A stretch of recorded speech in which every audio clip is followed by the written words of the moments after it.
మహిళలపై విజయంపై ఓ కంపెనీ చేసిన స్ఫూర్తిదాయక ప్రకటనపై సానియా మీర్జా స్పందించారు. సమాజంలో ఓ మహిళ సాధించిన విజయాన్ని ఎలా విలువ కడుతున్నారన్న దానిపై మనం ఆత్మ పరిశీలన చేసుకోవాల్సిన అవసరం ఉందని సానియా మీర్జా అన్నారు. స్త్రీ పురుష వివక్ష అనేది ఇంకా వ్యాప్తిలో ఉండటంపై విచారం వ్యక్తం చేశారు. మహిళల విజయంపై ఓ కంపెనీ చేసిన యాడ్ పై స్పందిస్తూ ఆమె ట్విట్టర్లో సుదీర్ఘ పోస్ట్ చేశారు.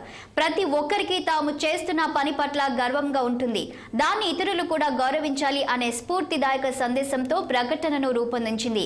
కష్టపడి ఓ మహిళ విజయం సాధిస్తే శ్రమకు బదులు అసమానతల గురించి చర్చించవద్దని ఆమె తెలిపారు.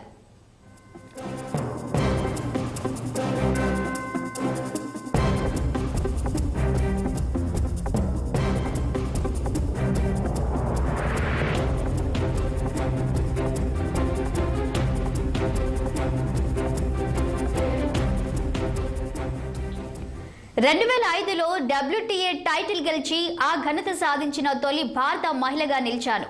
అది గొప్పదే కదా.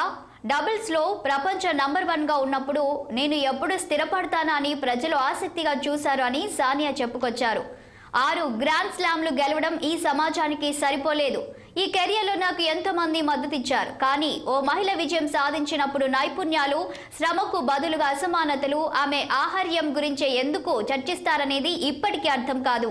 ఓ మహిళ సాధించిన విజయానికి మనం ఎలాంటి విలువ ఇస్తున్నామనే దానిపై ఆత్మ పరిశీలన చేసుకోవాలి. కానీ అది ఎప్పటికీ జరుగునో అని ఆమె రాసుకొచ్చారు.